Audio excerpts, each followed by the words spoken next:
So what's the update on this whole D&D thing, right? The open gaming license, the subscription model, monetizing D&D, and of course, can we say feedback? Can we say backlash? Can we say communication by the D&D community? Many are saying that things are paused right now. Things are being reconsidered. And maybe I take a little bit more of a cynical viewpoint because historically I pose two questions to those that say things are going to stay the same, or there'll be negotiation with the open gaming license, or things will be allowed to continue slightly modified. No such thing.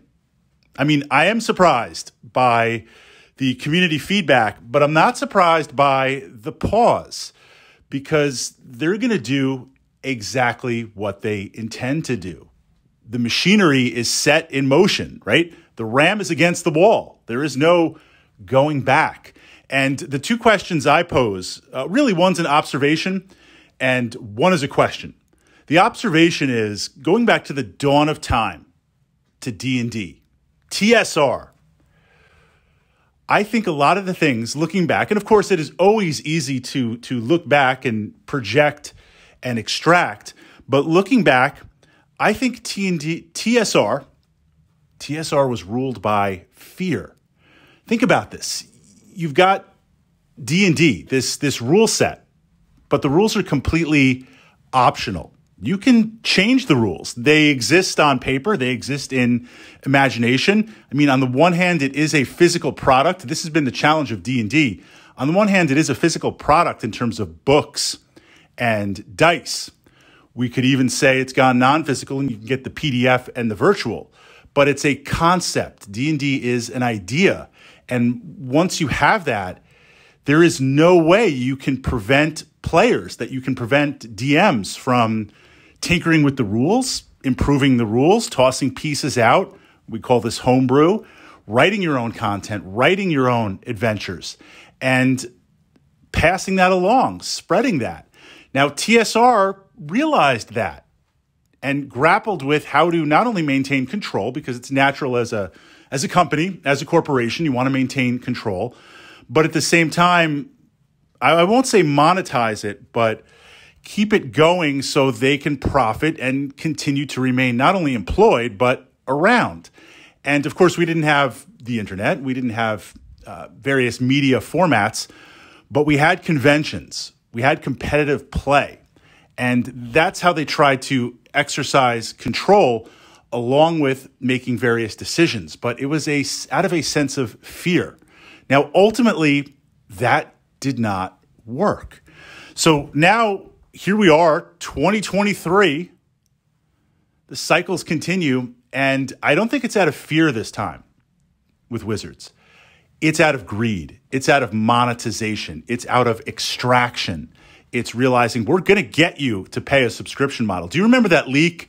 Was it last year around this time or last April where they had released essentially D&D Beyond was free for the standard stuff.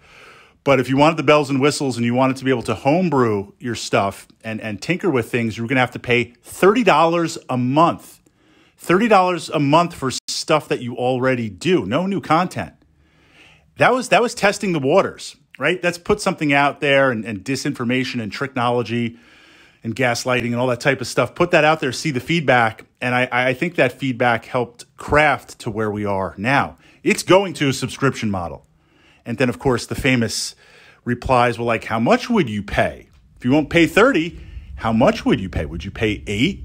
So from that perspective, I think what's happening now is greed. It's monetization. It's let's just squeeze the community for everything that we can.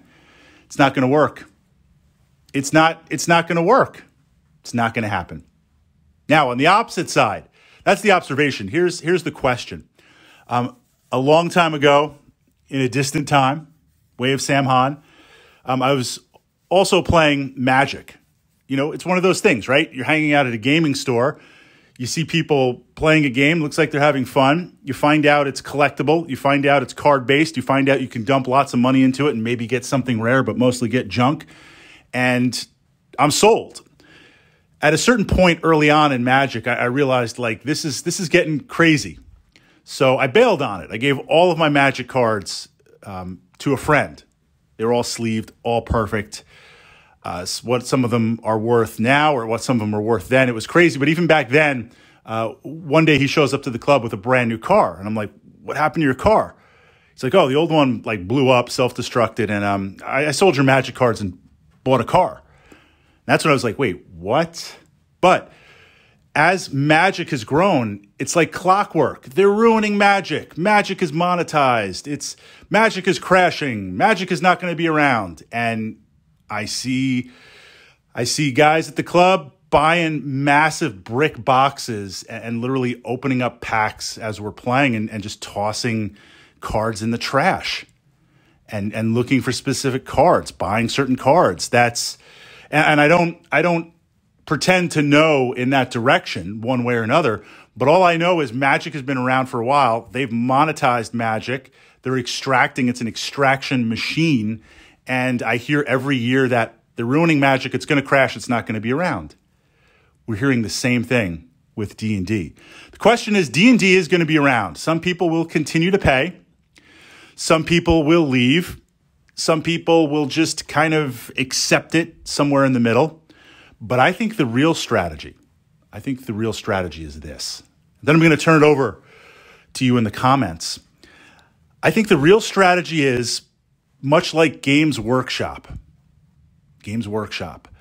We don't care about the existing fan base. We just need to make this new and shiny and seductive enough that we attract massive amounts of new players. And if we can get 1 to 3 years of extraction out of those players on a subscription model and on buying media, maybe buying books, not even, they're going to move away from physical. If we can do that with D&D 1 for everyone, then no, it's for the new players. We're just going to get new players in, sign them up, monetize them, and people like you, people like me, other players in the community, not that we ever mattered. I don't have that type of opinion, but we're not even on the radar for that. Much like Games Workshop, it's not about retaining players. It's not about a dedicated community. It's about bringing in new players. Now, their model, of course, being physical with miniatures and models, their subscription model is paying for premium books and premium content, but FOMO, fear of missing out, producing models in such a limited run that you need them to be competitive. You need them to play. You always want the newest in the moment, chasing that tiger and buying these limited edition models. D&D being an idea, it's not even physical anymore, although I'm old school. I like the books. Everything with media and digital, virtual, electronic, whatever you want to call that, their monetization, they're getting new players in, needs to be the subscription model. It needs to have that to happen. It's getting in new players. Agree or disagree, but certainly a new chapter in D&D, but a familiar chapter in D&D. There is no victory.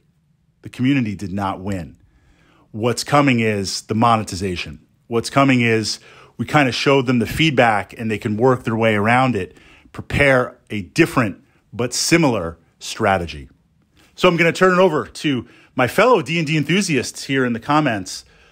Thoughts on that and thoughts where we stand right now.